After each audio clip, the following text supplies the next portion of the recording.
In the previous events of PCS APAC, it's always been usually a battle of the top two going into the last couple of games, right? And we've obviously had some very exciting finishes in the APAC region. Still a fair bit of real estate to pick up.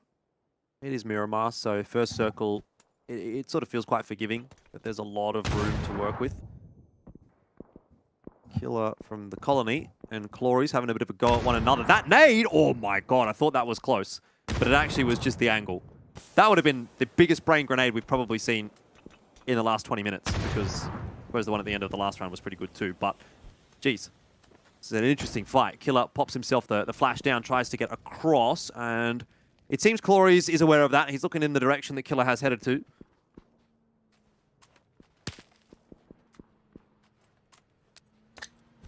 And Godju just making his way in as well. Just offers that backup and really now makes the numbers in favor of Game Home. Allows Clory to push up. That's probably a full white flashed Killer. Really good use of the flashes there from Game Home. Nice kill onto Killer. Oh, Alec. Mentioned that Game Home need to win every single remaining game if they are to win the entirety of PCS 5 APAC. 3007, ambitious with those shots, but hey, he's already hit some pretty nutty shots so far tonight. Alec does end up dying, and unfortunately for Colony, Jordan, they come out second best quite significantly, just down to 2 players remaining. That's a good way to start for Game Home if they need to win every game from here. Take out as many of the opponents as you can. Keep destiny in your own hands. Kalbs has got a long run ahead of him. This is like you're stranded in... I mean, where would you be, I suppose? Like... The desert? The desert, yeah, I suppose. That's a good point, Xenox. Stranded Thanks, in the mate. desert. I was thinking like the Midwest. Really go anywhere, couldn't it? You'd be feeling pretty good if you're made in Thailand, sitting pretty much smack bang inside of the zone. This is quite likely to still favor them, at least in some capacity. They're one of the teams that'll have the least distance to cover. But they'd really like to just stay up on top of that perch, wouldn't they, if they got the opportunity? And wow, that is probably the most difficult circle we could have gotten for almost the entire cohort, really. Sharper Esports, I suppose they're pretty happy with it, and so is Daytrade, but goodness me. That was not what I was expecting. Giant mountain onto the side acts as water, technically. So at some point, it will shift more to the east of this Phase 2 circle rather than the west. Yeah, you don't necessarily want to be caught out on the eastern side of the roads, do you? That's going to be a tough cross when the time does come. Duckmans, he's been having a rough night. I see him pop up every now and then in the kill feed, but not on the left, normally on the right. And there it is once again. Jekzy will finish him off for Eagle 365.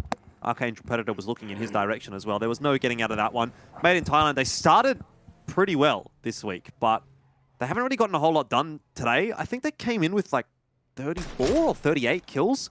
So they've managed to put a few on the board, but obviously no chicken dinners and nothing too sizable. They've even been overtaken by MSC by a really significant margin now as well. Yeah, top if you've just looked away for a moment, and maybe you do want to look back here because Game Home and Easy Esports to renew their rivalry from the ending of the last game. Easy Esports is still on the rotate in by the looks of things. Daytrade are firing shots in their direction, and Game Home are as well. There's one knock onto Y8. He's out in no man's land, and he's finished off quite quickly by Daytrade. Klee and Shin-V, they run into the most powerful bicycle you've ever seen. It blows up the car, but they get inside of the house fine. Not sure that my bicycle would hold up to a vehicle driving that quickly, but anyways. Easy Esports lose a couple on that rotate, and that was to be expected. It was always going to be difficult this late in the game.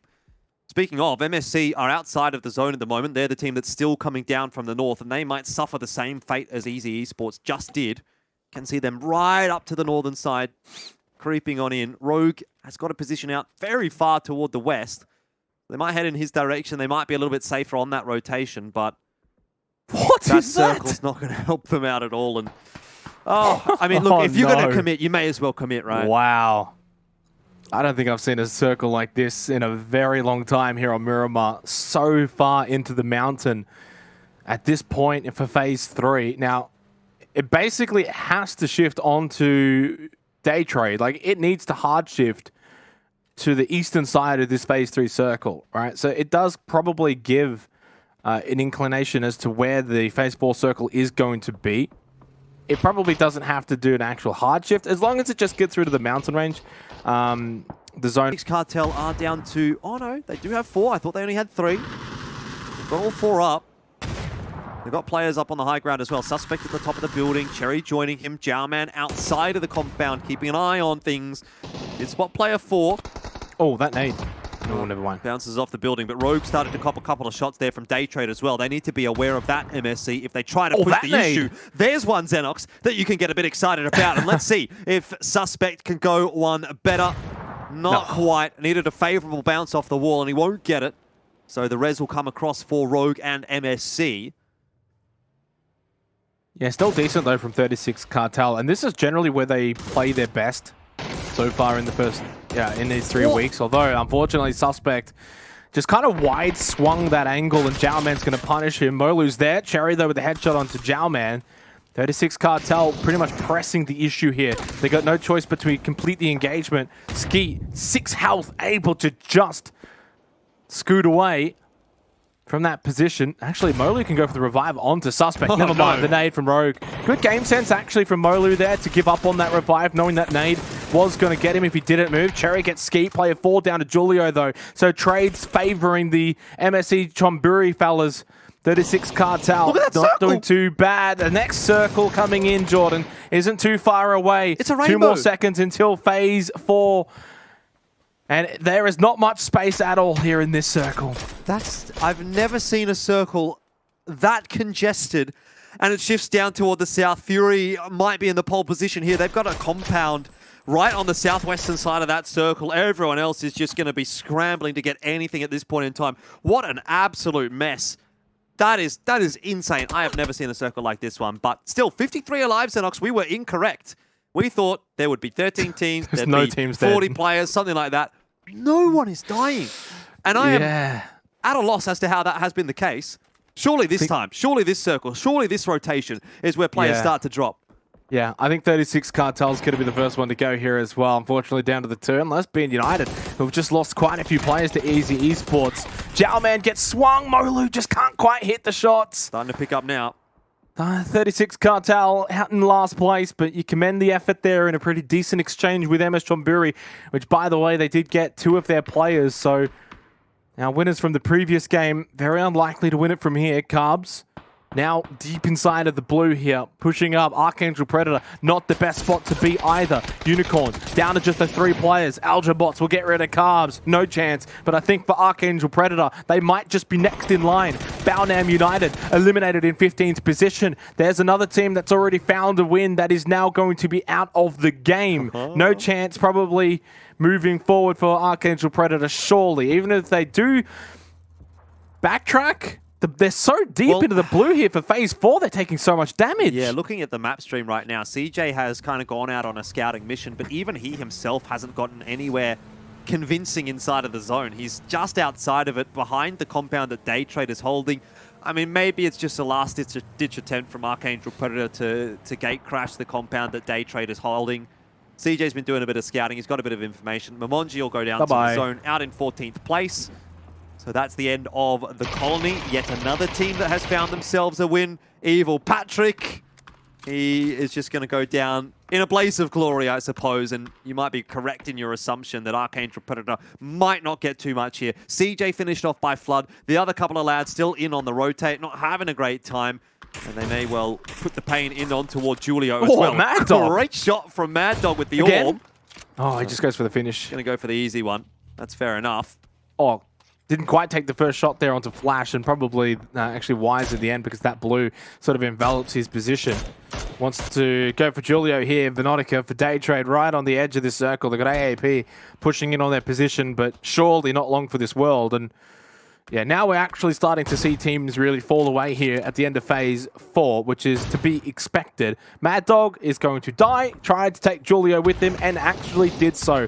There's the top 2 teams currently both out. Back-to-back there in 13th and 12th position. So, how many teams left that have already found a win, Jordan? 5. And there's 6 that haven't. So the chances are someone that hasn't found a win might grab one and make it to 10. equalizing the record that we've seen in PCS for teams with individual chicken dinners. How from Seiryu is fighting to stay alive. He's the only one left for his team when he's getting collapsed upon by Unicorn Phoenix. It's Dat Blue and Chu that will eventually finish him off. With a bit of help from Jacob from Made in Thailand, they do eliminate Seiryu. Another team out of the picture that has already found a win on the board. It's 4 on 6 for teams that have a win versus teams that do not. Yeah, and I think I'm just looking at the map right now. Fury by far and away with the best position here. They've got a compound they can fall back to if need be. They probably won't. They can get already quite a lot of the zone in their favor. And the way that the circle's playing out, that road that's sort of on the north side of the circle won't be a factor for them. So they've got a lot of teams that need to sort of cross that road or that are on the edge of that road that they can kind of gatekeep. So I'm expecting Fury to do really well with this circle. They've got even the winner chicken dinner percentage at the top as well in their favor. So right now, 20 minutes gone, phase 5, everything's pointing maybe towards a Fury win, but we've seen before in the past, Jordan, that doesn't always quite play out that way. You're going to see Cerberus drop down outside of that chicken dinner algorithm as they lose a couple of players. Easy Esports certainly doing a number onto Cerberus. Attack all around are a little bit more focused on what's happening on their side of the map, and that is near Made in Thailand. That is near Fury. Unicorn Phoenix also still in this discussion as well. No way. Not in They're on terms the of absolute edge of the circle here. They are pinned down behind this terrain. They've got the blue that's coming down on them as well. Minute remaining on that until phase 6. Deep inside of the smoke. And they're only down to 2 players. So for UMP, I feel like it's just a matter of when, not if, that they're going to be eliminated. Oh, headshot, surely. Jayers not connecting too much. Fury certainly are. Fludd and Ronon finding a knock on separate teams. Still more shots coming through from Made in Thailand. And that is indeed the end of Unicorn Phoenix. You prophesized it. Their vehicle blows up as well, just for good measure. It's like a double tap in a zombie movie. The nade, not a bad one onto Jacob and Danawa. And that one is even better. Lands right on top of the player trying to med. Glooms. Kobe's it, and that's another one. Oh, Glooms, nice. what a shot, lands right on top of him. In the air, blows up, and makes it look beautiful for attack all around. 3 players alive. Maybe still a shot in this game. Look at that map, though. You can see it. You can visually see the dominance that Fury has on this circle. Phase 6 remains the same. You know, like Ronon probably now needs to... Oh, Ronon can do actually one thing here is sort of come in with the blue and make sure that no one's going to be able to sort of wrap around the side here. So... you know, you just trust Balti-Man to do whatever he wants there with that Car 9 and sort of back him in to find a knock or two onto these Game Home members as they try and make their way out of this compound. But you could see it when the map was up, but if you do want to go watch it, PUBG Esports map on Twitch. But every team bar Fury and AAA is in a horrible spot. It's down to probably those 2 teams, and for attack all around, they've only got the 3 players. Fury must win this game. I mean, I think you can make the argument for Cerberus as well. They've got a compound just out near the road. It's not as good as Fury's position or even attack all arounds, but at least it's something to play with. The only factor for them is that they're going to be essentially the first line of defense for teams like Sharper, Eagle 365, Day Trade coming in. And for Fury and attack all around, they don't necessarily need to commit to these fights as much as someone like Cerberus will need to. Ronon continues to plug away with that trusty bolt-action rifle. And keeping an eye on Game Home at the moment.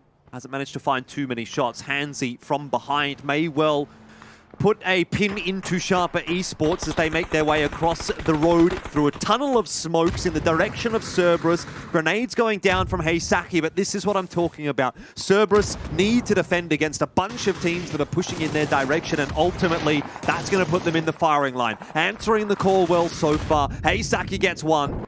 He's going to get pushed. And we jump back over to Game Home for a moment. Maximus dropped to Heysaki as well. Cerberus surviving with 3. Fury also continuing to put some pressure on that kill feed. Yeah, for Game Home, of course, looking like they may be starting to bleed players here, down to just 2 players alive. It's looking like the dream is not going to be happening in terms of 4 in a row. Final 4 teams remaining, though. 4 for Fury, 3 for Cerberus, 3 for AAA, and then the duo of Game Home remaining. But this is where you would now expect Fury to clean up. For Fury to... you know, pick apart the remaining wounded teams that are just trying to sort of scrape by, that are just trying to literally run into the circle. And for Fury, this is where you're going to expect them to get the kills. Well, it's not quite going to get them into first place, I don't sense. How many kills are left on offer here? 8 available, so they'd get up to 56 if they were able to completely sweep the rest of the circle, which the way that the game is looking at the moment, I'd say going to be second. Is quite They're going unlikely. But yeah, they probably do grab themselves just second place overall. I mean, I guess they have to if they win. That would be where they'd sit. They can't make it to first. It's basically the TLDR. Long-winded way of getting to that point. But either way, Fury, I don't think that they necessarily care at the moment as to whether or not they're first or second. They just want to ensure that they get that chicken dinner on the board. And things can still go wrong in this game. Cerberus has 3. Attack All Around has 3. No. These are 2 very talented rosters. Game Home has 2 as well.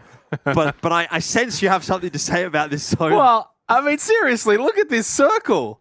And not only that, but also the positioning here of Game Home and Cerberus. AAA are on a hill that they need to sort of run down. There is absolutely no way Fury's going to lose this game. 110%. It's just not going to happen. Don't do it to him. Really? I don't believe Attack All Around can make the run across over to Ykikamucow, over to Insight, over to towards where Fury are. So this is actually really good at what I'm talking about. Look at this hill. As soon as they come down this hill, they're dead. I don't disagree with you, but I've seen some pretty crazy caster curses in my time, and that would be one of the biggest. Attack All Around are really going to struggle, but they do have a vehicle, and they're going to send Jayas alongside, it looks like Glooms. Have left Gems back. Come on, Cow, don't let me down here. Them as they defend. Fury not able to stop that cross from Attack All Around. They have actually managed to get inside of the zone, and now Ykikamucow a bit isolated. Push coming through from Game Home as well, and this is maybe a bit of a problem for Fury. Fights on multiple fronts is what's going to undo them, if nothing else. So they need to be very careful about the fights that they actually ultimately decide to take.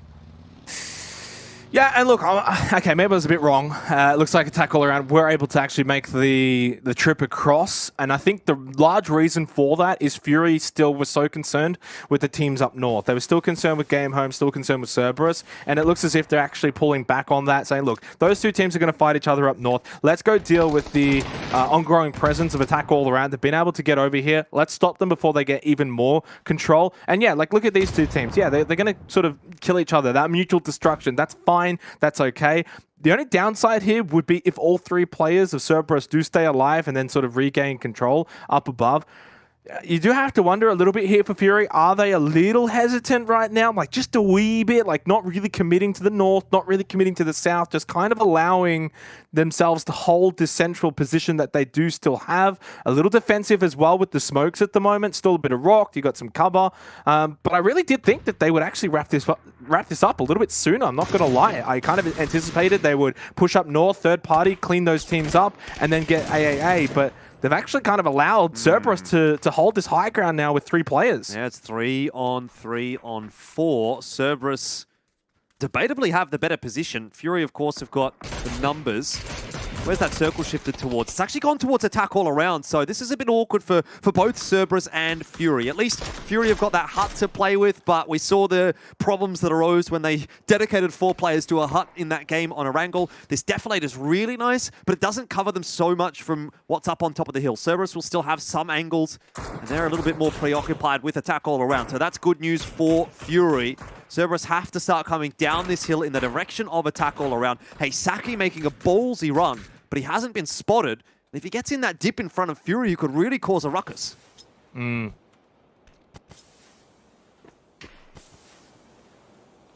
look at the winner chicken percentages. Not sure if I agree with AAA having the highest of the percentages. It should always be well, it should always be the team probably that has the most players alive in this sort of situation, right? Like, yeah, do they really have the zone? I'm not even so sure about that. But nevertheless, they've let Saki walk into the middle of the zone. I can't believe that he's been allowed to get there without, like, he hasn't even used any smokes to get there, really. Have they not seen him? They must not have seen him.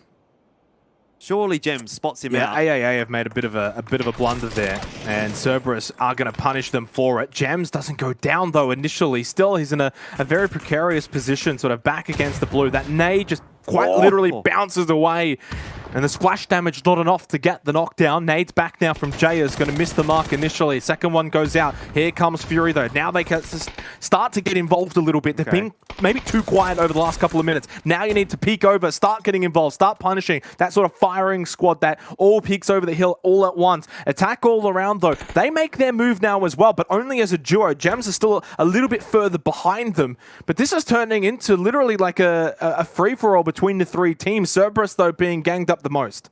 Fludd and Ronon are in a really good spot to stop this push if it comes to pass. Ykikamucow would be the one to take the initial shots, and obviously then the rotation comes through.